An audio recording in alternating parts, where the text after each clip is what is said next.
Ce podcast est destiné uniquement aux investisseurs et distributeurs professionnels.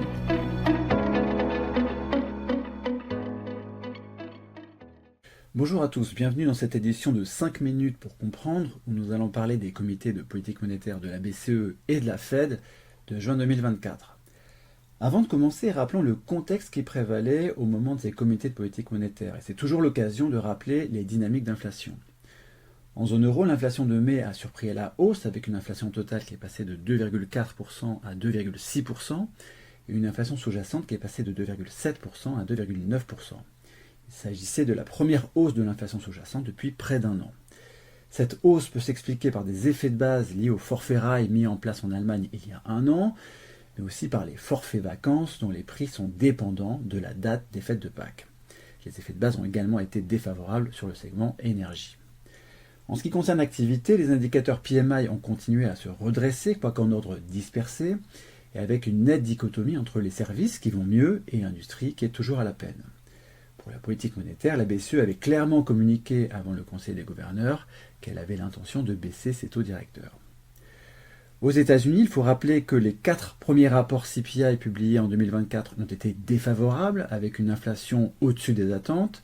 Celui d'avril, publié mi-mai, a été en ligne avec les attentes, et celui de mai, publié le jour même de la conférence de presse de Jérôme Powell, a été nettement en dessous des attentes cette fois-ci.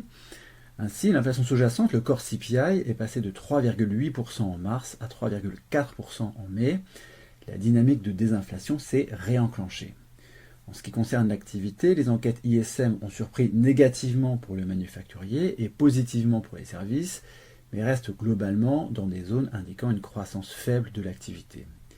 Bref, il était attendu pour ces comités de politique monétaire que la BCE baisse ses taux et que la Fed reste en pause, mais les deux banques centrales étaient surtout attendues pour la communication de leurs intentions pour les comités suivants.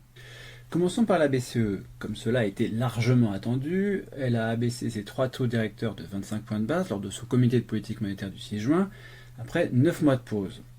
Le taux de dépôt est donc désormais de 3,75%.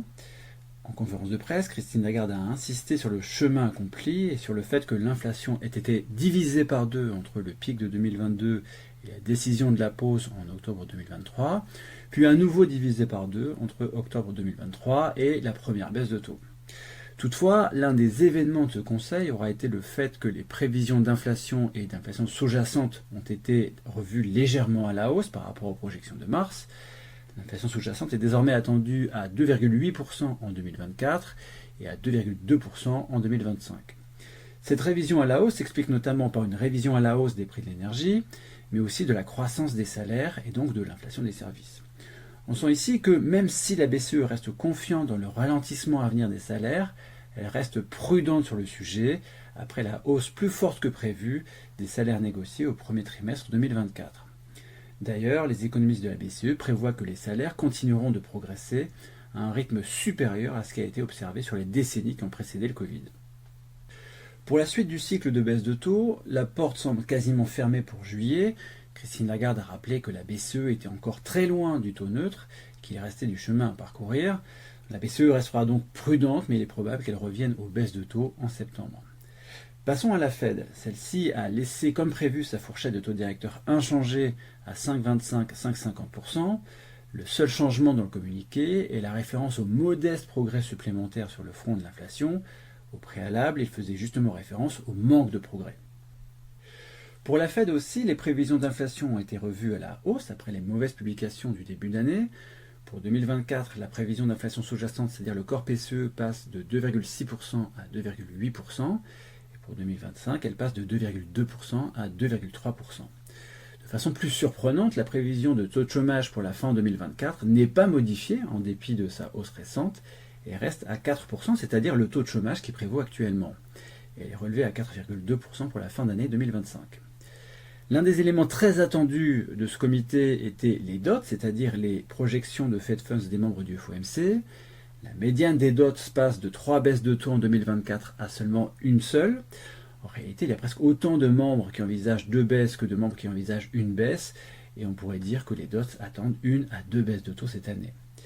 Pour 2025, la médiane des dots envisage 4 baisses de taux, et pour 2026, les dots sont très peu changées. Comme l'a expliqué Jérôme Powell en conférence de presse, ces modifications des dots correspondent à un simple report dans le temps des baisses de taux. En réalité, les dots sont quasiment alignés avec les anticipations de marché.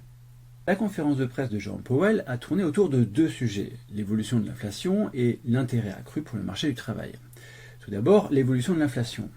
Les deux derniers rapports d'inflation, avril et mai, ont mené à un peu plus de confiance dans le fait que l'inflation converge vers la cible des 2%, mais ce n'est pas encore suffisant pour que le FOMC commence son cycle de baisse de taux. Ensuite, l'intérêt accru pour le marché du travail. On sent chez Jérôme Powell un effort pour décentrer la politique de la Fed du mandat de stabilité des prix et pour se focaliser un peu plus sur le marché du travail. Il a de nouveau précisé qu'une dégradation inattendue du marché du travail pourrait accélérer le calendrier de baisse de taux. Et lorsqu'on lui a demandé ce qu'il entendait par là, il a répondu que cela pouvait correspondre à une évolution plus défavorable que les prévisions. Sur ce point, cette réponse est difficile à comprendre car le taux de chômage est déjà au niveau de la prévision de fin d'année 2024. Par ailleurs, à une question sur les deux enquêtes du rapport sur l'emploi, Powell a suggéré que l'enquête auprès des entreprises surévaluait probablement le nombre de créations d'emplois. In fine, ce FOMC ne change pas vraiment la donne et est un peu plus hawkish que prévu car les dots et les prévisions d'inflation sont relevées. On pourra noter que le scénario du FOMC par rapport au marché du travail n'est pas particulièrement clair, ce qui s'explique peut-être par le flou qui entoure les derniers rapports sur l'emploi, avec une enquête auprès des ménages très mauvaise et une enquête auprès des entreprises très bonne. In fine, la BCE a agi avant la Fed et il ne semble pas que la Fed rattrape son retard pendant l'été. Merci de votre écoute et à bientôt. Communication promotionnelle non contractuelle. Les commentaires et analyses reflètent l'opinion de CPRAM sur les marchés et leur évolution en fonction des informations connues à ce jour. Du fait de leur simplification, les informations données dans ce podcast sont inévitablement partielles ou incomplètes.